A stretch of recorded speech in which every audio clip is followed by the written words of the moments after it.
ప్రేక్షకులందరికీ నమస్కారం. ఈరోజు మన స్టూడియోలో ప్రముఖ జ్యోతిష్య వాస్తు పండితులు, లలితాదేవి ఉపాసకులు బ్రహ్మశ్రీ నానాజీ పట్నాయక్ గారు ఉన్నారు. గురువుగారితో మాట్లాడారు.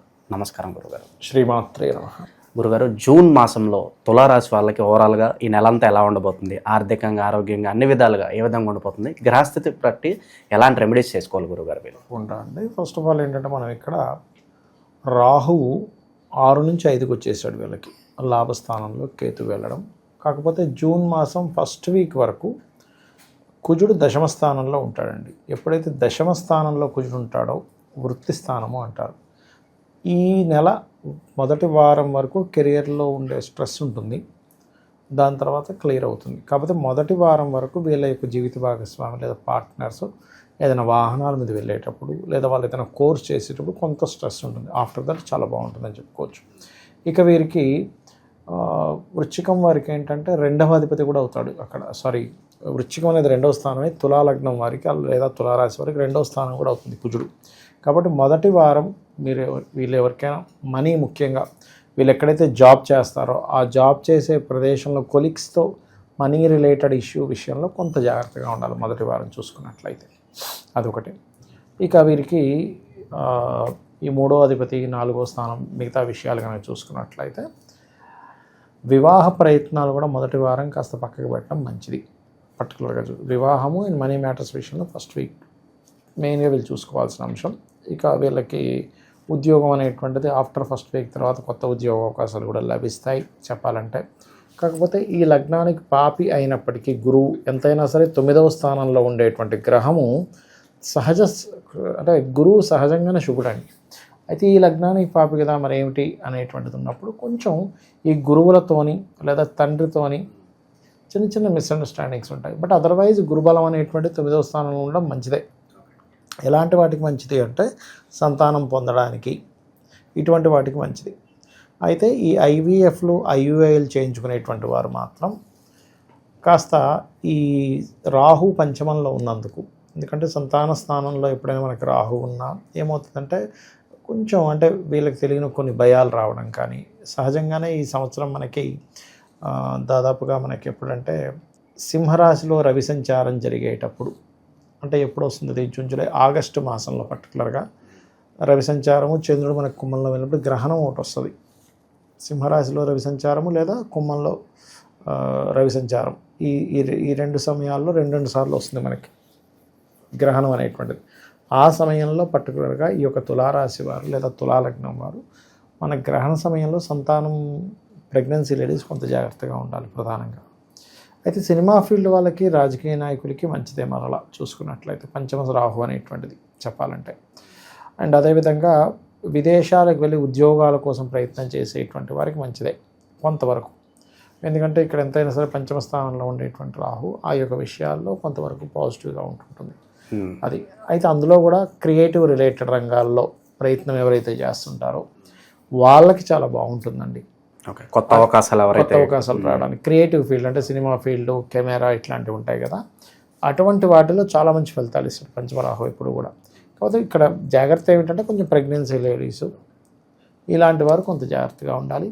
తండ్రి ఆస్తికి సంబంధించిన విషయంలో ఎలాగో ఇప్పుడు మనకి 11వ స్థానంలో కేతు వెళ్ళిపోయాడు. 12లో ఉండేవాడు కేతు ఇంతకాలము, 11లోకి ఎప్పుడైతే వెళ్ళిపోయాడో తండ్రి ఆస్తికి సంబంధించిన లిటికేషన్స్ ఉన్నా ఇవన్నీ చాలా మటుకు క్లియర్ అవుతాయి.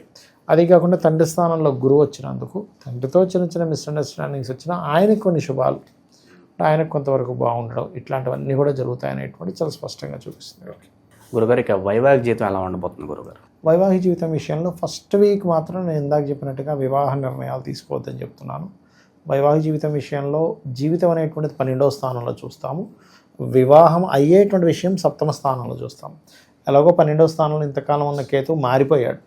ఎప్పుడైతే మారాడో వైవాహిక జీవితం గతంతో పోల్చుకుంటే చాలా మటుకు సాఫీగా సాగబోతుంది వీళ్ళకి. ఓకే గురుగారు, ఇంకా వ్యాపారస్తులకు ఎలా ఉండబోతుంది? పెట్టుబడుల విషయంలో ఏమైనా జాగ్రత్తలు తీసుకోవాల్సిన అవసరం ఉందంటారా? మెడికల్, ఫార్మా లేకపోతే మూలికా వైద్యాలు చేసేటువంటి వారు, సూక్ష్మంగా ఉండేవి కొన్ని చూడండి, చాలా సెల్ లెవెల్లో చేసేటువంటివి కొన్ని ఉంటాయి.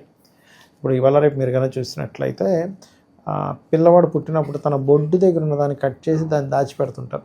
సంథింగ్ దానికి సంబంధించిన దాంట్లోనే వాళ్ళ ఇన్ఫర్మేషన్ ఉంటుందని.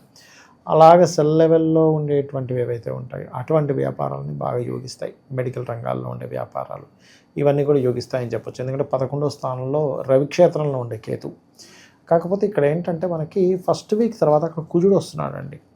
కాబట్టి ఒక దాదాపుగా 2 months ఆఫ్ పీరియడ్ తులాలగ్నం వారు వ్యాపారాల విషయంలో కొంచెం జాగ్రత్తగా ఉండాలి. ఎందుకంటే సింగిల్గా కేతు సింహరాశిలో ఉండడం వేరు, కుజుడు రావడం వేరు. అక్కడ ఎప్పుడైతే కుజుడు వస్తున్నాడో కామన్గా కూడా మనకి కుజకేతువుల కలయిక అనేటువంటిది కొంచెం మనకి ఇప్పుడు జరుగుతున్నటువంటి ఈ గందరగోళ పరిస్థితుల్లో కొంచెం పుణ్యక్షేత్రాలు ఆలయాల విషయంలో కూడా కొంత జాగ్రత్తగా ఉండాలి ప్రజలందరూ కూడా. అది గురుగారు, ఇక విద్యార్థుల పరిస్థితి ఎలా ఉండబోతుంది? జూన్ నెల అనగానే మనకి స్కూల్స్ ఓపెన్ అవుతాయి, అలాగే కొత్త కొత్త కోర్సులు చాలామంది తీసుకుంటూ ఉంటారు. వీళ్ళకి ఎలా ఉండబోతుంది గురుగారు? ఒకటేనండి, విద్యార్థులు గమనించుకున్నట్లయితే 4th Lord 6th House అంటే వీళ్ళు ఏదైతే ఎడ్యుకేషన్ లోన్స్ కోసం ప్రయత్నం చేస్తారో అది సిద్ధిస్తుందని చెప్పొచ్చు. రెండవది కొంచెం స్ట్రెస్ ఉంటుంది, ఎందుకంటే 4వ అధిపతి 6లో వెళ్ళి కూర్చున్నాడు, అది కూడా శని భగవానుడే. అయితే ఇక్కడ లక్కీ ఏంటంటే గురుస్థానాల్లో కూర్చోవడం ఈజ్ కొంతవరకు బెటర్. ఇప్పుడు పాపగ్రహ స్థానాల్లో కూర్చోవడం వేరు, గురుస్థానంలో కూర్చోవడం వేరు, అది కొంతవరకు కంట్రోల్ చేస్తూ ఉంటుంది. అలాగే ఇక్కడ మీకు శుక్రుడు కూడా చూసుకుంటే సప్తమంలో ఉన్నందుకు వేరే ఇతర ప్రాంతాలకు వెళ్ళి, ఇతర రాష్ట్రాలకి, ఇతర దేశాలకు వెళ్ళి చదువుకుందాం అని చేసే ప్రయత్నం ఫలిస్తుంది ఇక్కడ అని చెప్పొచ్చు. స్కాలర్షిప్స్ ఇట్లాంటివి కూడా రావడానికి లభిస్తుంది వీరికి. ఆర్థిక స్థితిగతులు ఎలా ఉండబోతున్నాయి గురుగారు? అప్పుల బాధతో చాలామంది బాధపడుతూ ఉంటారు, వాళ్ళకి ఏమైనా ఉపశమనం లభించే అవకాశం అని కనిపిస్తుంది. ఇక్కడ ఏంటంటేనండి, ఒకటి ఆర్థిక స్థితి ఫస్ట్ వీక్ కంప్లీట్ అవ్వాలండి. 2వ అధిపతి నీచంలో ఉన్నాడు కాబట్టి ఫస్ట్ వీక్ వరకు అక్కడ ఉంటారు. ఫస్ట్ వీక్ తర్వాత కొంత బెటర్ అవుతుంది. ఇక అప్పులు అంటారా, అప్పుల బాధల కంటే కూడా అప్పుల కోసం చేసే ప్రయత్నం ఫలిస్తుంది వీరికి. లోన్స్ కూడా ఒక్కోసారి అవసరం పడుతుంది. ఇల్లు కట్టుకుంటున్నాము, లేకపోతే చదువుకున్నాం, లోన్ కావాలిగా. అందులో ఇందాక నేను చెప్పినట్టుగా ఎడ్యుకేషన్ లోన్ ఇంకా క్లియర్గా వాళ్ళకి రావడానికి అనుకూలత అనేటువంటిది ఉందని చెప్పుకోవచ్చు. అప్పులు తీరాలంటే ఒకటేనండి, లలితా సహస్రనామాల్లో ఓం అపర్ణాయే నమః, దీంతోపాటు ఓం సంపత్కరీ సమారూఢ సింధుర వ్రజ సేవితాయే నమః చక్కగా పనిచేస్తుంది. గురుగారు, ఇందాక మీరు గురుబలం గురించి ప్రస్తావించారు. గురుబలం బాగుండటం అనేది ఎంత ఇంపార్టెంట్? గురుబలం లేకపోతే ఎలాంటి పరిణామాలు జరుగుతాయి గురుగారు సాధారణంగా? ఒకటేనండి, గురుబలం అనేటువంటిది ఎలాంటిదంటే చిన్న ఎగ్జాంపుల్ చెప్తాం. ఒక మనిషి రోడ్డు మీద వెళ్తూ ఉన్నాడు, రోడ్డు దాటుతున్నాడు, ఆయన ఏదో ఇటు చూసుకోగలుగుతున్నాడు, ఇటు నుంచి వెహికల్ వచ్చింది, వెంటనే పక్కన ఉన్న వ్యక్తి వెనక్కి లాగాడు. మనం చాలా చిన్న విషయంగా తీసుకోవచ్చు, వెనక్కి లాగాడు, కానీ వెనక్కి లాగకపోతే ఆ వెహికల్ వచ్చి కొట్టేస్తే మనిషి హాస్పిటలైజేషన్ అవ్వచ్చు, ఏదైనా విరగొచ్చు, సర్జరీ అవ్వచ్చు, లేకపోతే మనిషి చనిపోవచ్చు కూడా.